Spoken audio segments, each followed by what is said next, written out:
Hello and welcome everyone. Today we are talking about a Nomad FFA, mostly on a land map. So I'm not calculating water map interest or any kind of water strat, because as you know, every civilization is good if they have a pond for themselves. So let's start from the bottom. Um, ooh, we need more tiers here. I feel like we need like the row above, and it's gonna be called S plus.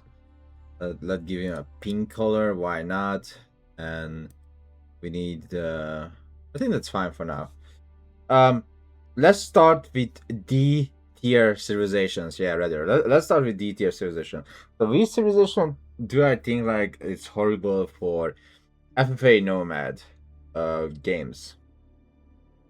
Now I'm looking at all these civilizations, and I think one civilization comes to mind that I really don't like, and I'm always mad about it that when I get it, because I don't feel it's insanely strong. Recently, I had a match where I won with them, but it was like the biggest pain and struggle I ever had. Like I played like more than 2,000 quick match FFA Nomad games. I think we are getting closer to 3,000 games now with FFA. There is one civilization I really hate to have because there is a no tempo. There's nothing good as their bonuses. Literally, absolutely nothing. And I'm gonna put them there, which is JD. The amount of games I'm struggling when I pick JD, it's so hard to win a single game with JD. It's absolutely crazy. It's just absolutely crazy. Um, I really not just I'm not putting JD to D tier because I hate JD or anything like that, but why would I pick JD when there is French, right? And you can say, well, there was like a crazy play or here, or do you remember Albert? Yeah, it's like one game per 50,000 games. You know what I mean? So it doesn't mean something is good because something worked out once because someone forgot to do something, right? It's like when you go to the toilet, you finish your toilet stuff and you don't use the paper, and like, damn, going to toilet is OP. Toilet paper need to be more buffed. No, it's just the fact that sometimes it comes together, and that's nice, and you know, and that's it. So JD absolutely hate, not just hate, but absolutely feels weak to play FFA Nomad. And one of the viewers are contributing to the stream or tipping or donating for me to play JD. I always have the biggest headache because I was like, oh, I don't want to play JD. So yeah, JD, I don't feel like the civilization is good at all. And we are going to C tier. I think into the C tier we can easily put Mongols. Mongols is way much better and stronger than JD, but their problem is that they don't have keep or walls. Now, because of their no keep or walls, Mongols feels a little bit too weak on Nomad FFA game modes where your king can be sniped, and also early on as well. Now, let's go into B tier. I think on B tier, which civilization do I feel like that's like fine? Malians. Malians are not a bad civilization. They have some passive gold generation, but they are not that civilization that got really made into play FFA Nomad because of the lack of Marathon and a normal knights. It really feels like I really wish I have a different civilization, and also lack of horsemen because their warrior scout is still not a horseman. They bleed very fast. No armor at all, like literally nothing. So it's really hard to spam warrior scouts and expect that you're gonna get like a really good result. By this, I'm not saying Malian is bad. I just think there are better civilization than Malian to play on FFA Nomad. Then the other one is gonna be Ayubids. Well, Ayubids got a crazy amount of nerf. Their Manjanik is utterly trash now. I think Ayubid is stronger than Malian. So they really rely on gold, and if you have the map where there's literally no gold, then you can't make your special unit, which is the Desert Raider, or the Camel Lancer, or the Dervishes. And the Manjani got such a huge nerf that this literally brought down the civilization, like really down. So yeah, that was a huge nerf on them. Then we have House of Lancaster, which I think is better than Ayubids. Now, what is the problem with House of Lancaster? The problem with House of Lancaster is that they are really based on their manners to have your villagers always around them. Now, if it was the old manor, I would put them into A or even S tier, but because of the new manor, House of Lancaster does not feel that crazily good as they felt like back in the day. With English, you can move your villagers anywhere and you're gonna be perfectly fine. But with House of Lancaster, you are always stuck with your manners and always make sure that you have villagers. Well, because you can build only 11 manors, and the late game is about to have all your villagers everywhere and get the resources, so you need to delete your old manure, but it costs you 275 resources. So every time deleting 275 resources, then you need villagers around the manures to get their food, so you can make sure that you are generating passive income. Because if you don't, then you are not playing your civilization at the max capacity. So yeah, it's like their landmarks also not really great. The H3 landmark that gives you discount, that's fine. But the feudal landmark is not really good for nomad, and neither the imperial landmarks are not as great for nomad. Like there are civilization that has better landmarks for nomad. Then do we think any other civilization B tier?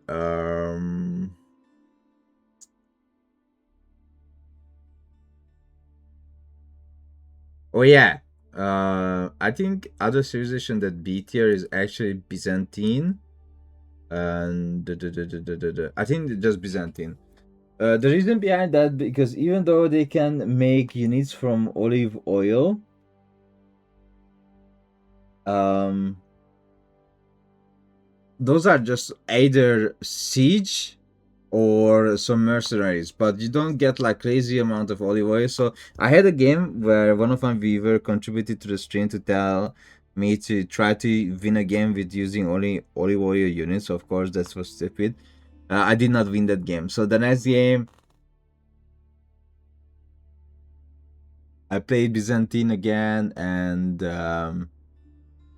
it wasn't that bad, but the problem was because I'm playing against stronger civilization, it's not that easy. I think Byzantine is better than House of Lancaster actually.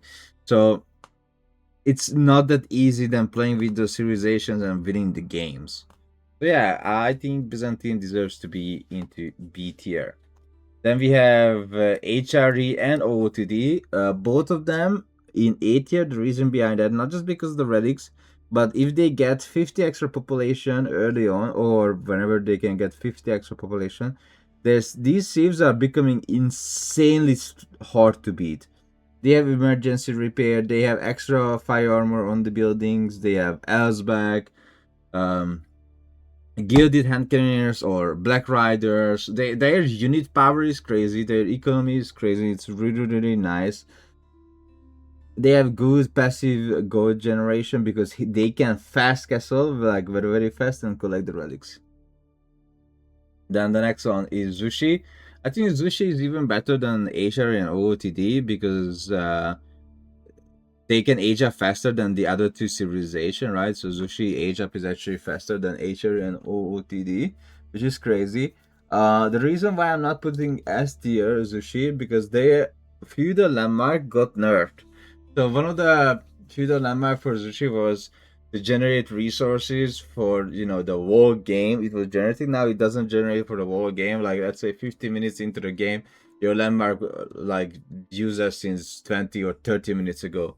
One of the feudal. The other feudal landmark generates resources very slowly, but sadly you have to spend resources to generate it. But it's still better than what it was before the Journal Tower, because before it wasn't really generating much of a resource. It was generating like what, sometimes 120 if you made a stable, or 80 when you make an archer range.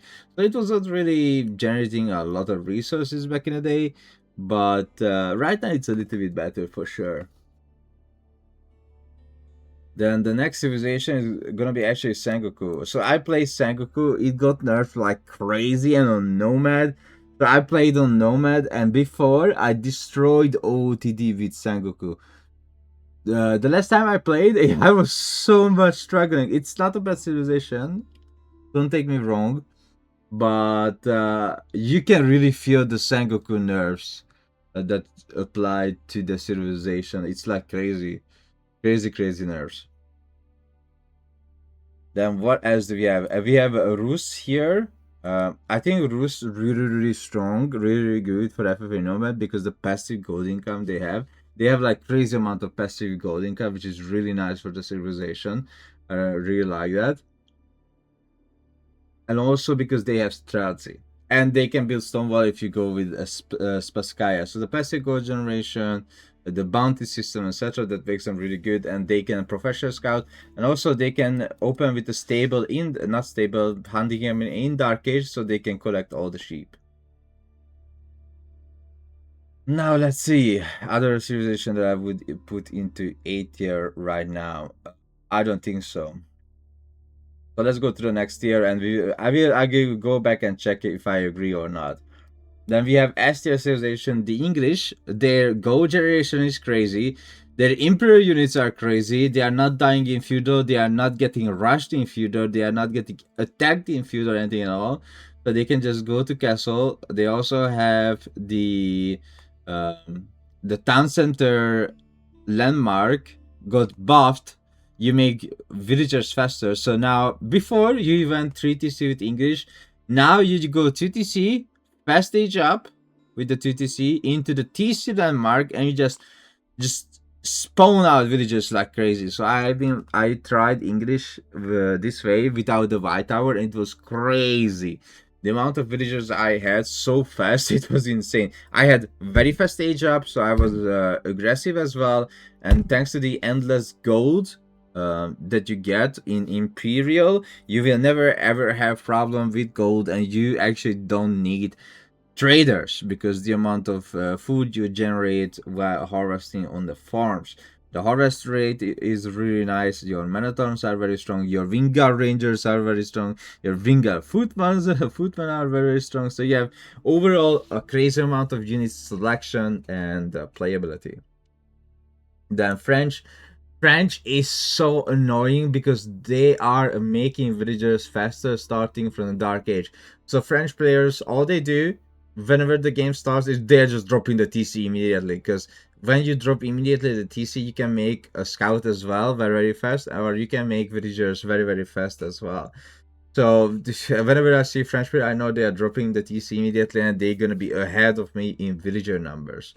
Also, their guild hall is crazy. They can discount all their units with the keeps. Not all their units, sorry, only the stable and the archer range. Jeanne d'Arc can put it on the siege workshop, but who cares when French already made all of their units discounted.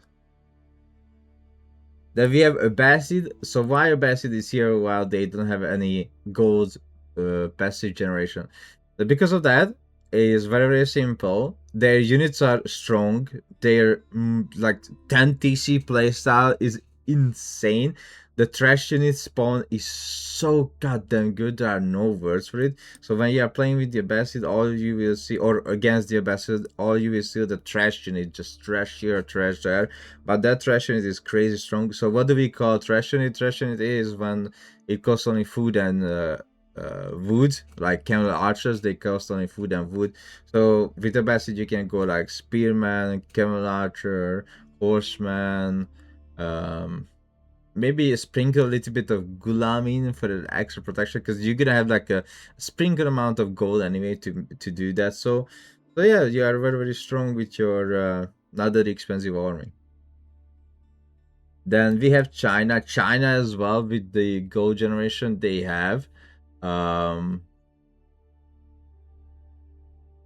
also the granaries, also the grenadiers, and their unique buff when one of your grenadier or Chugenu or the fire lancer dies.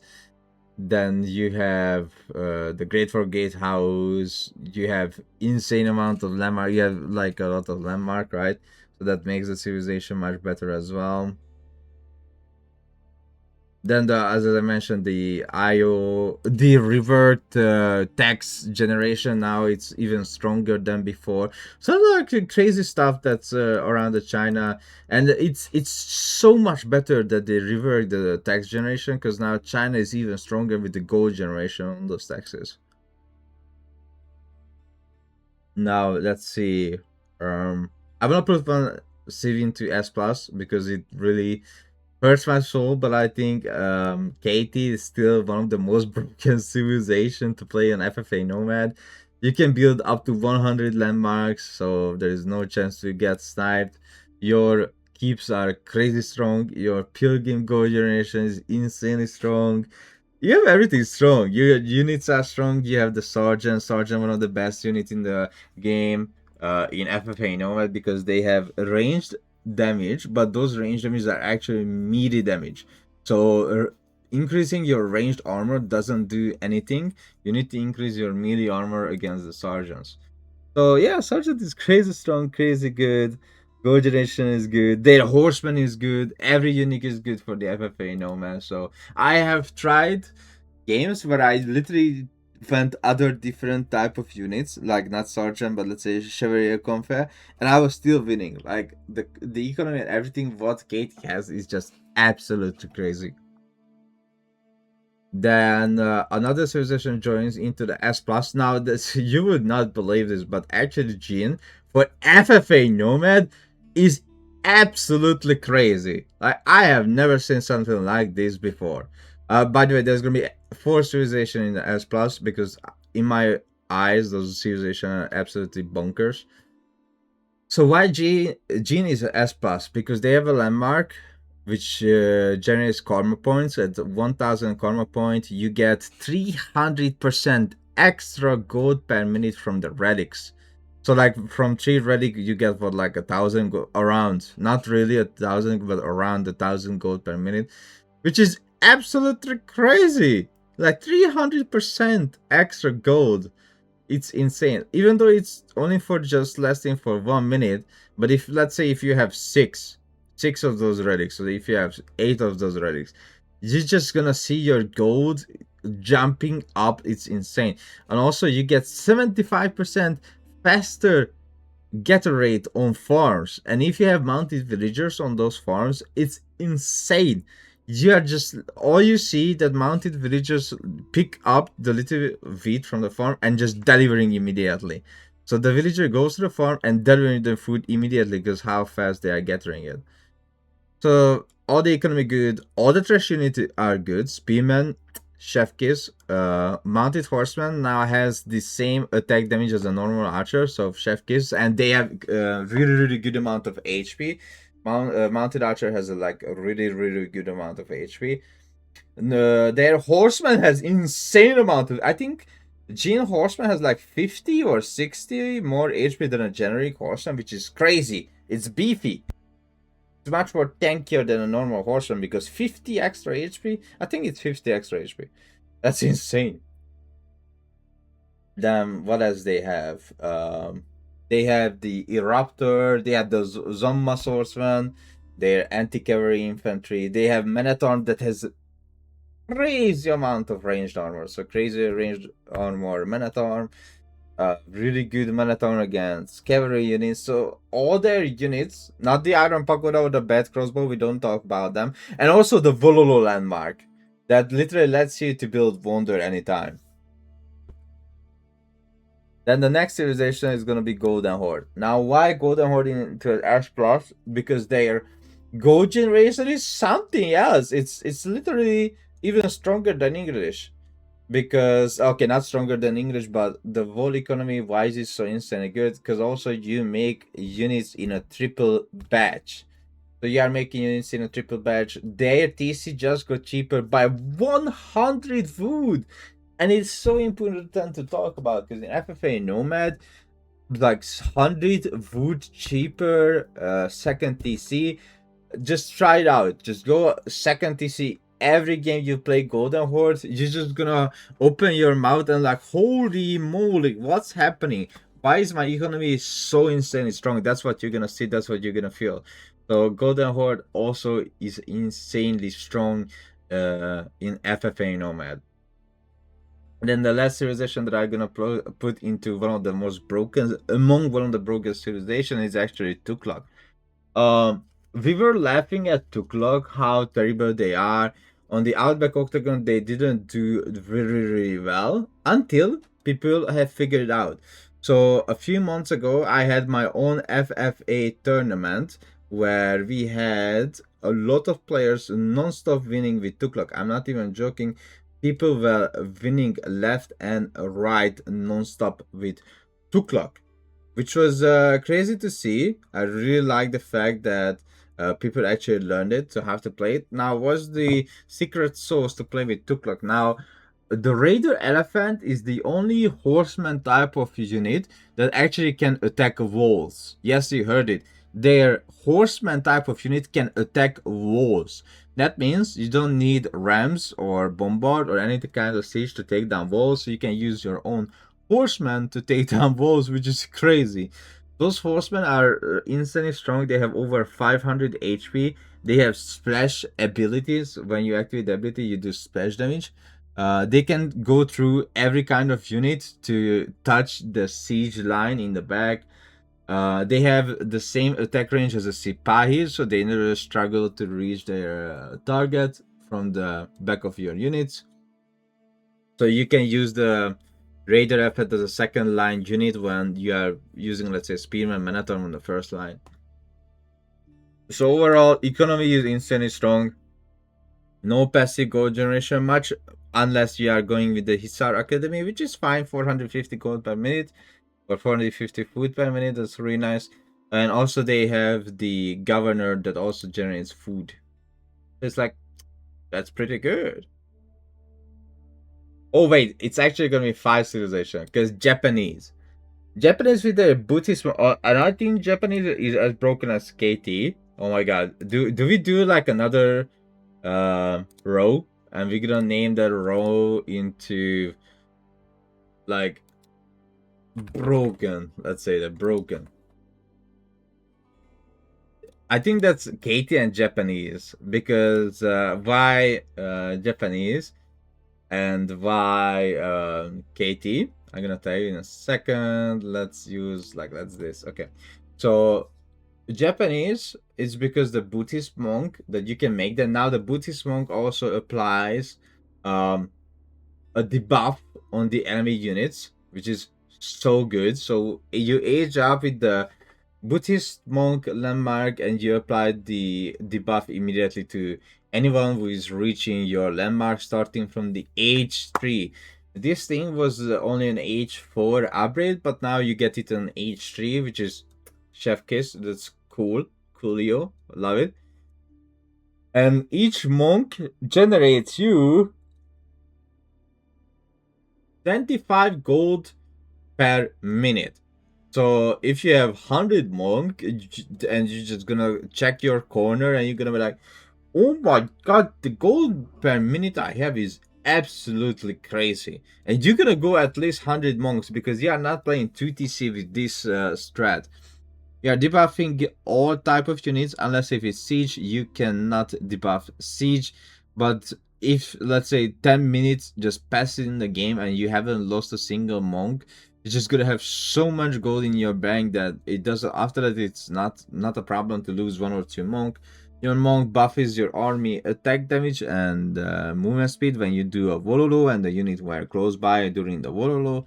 So Japanese, oh my god, like one of my favorite civilization. It's so insanely good and strong. There are no words on that. Now we have three civilization left that we did not put into the tier list yet because I was thinking if I like this. And I honestly not sure. if I really believe that Byzantine is stronger than these three, um, oh yeah, fine, because you can even go Hippodrome into Cataphracts spam, but when you're facing with all these other civilizations, it's like meh, meh. Anyway, um, Macedonia, I think this civilization struggles the same fate as Byzantine, but their units are actually stronger. So I would put them at least into like I need something like here.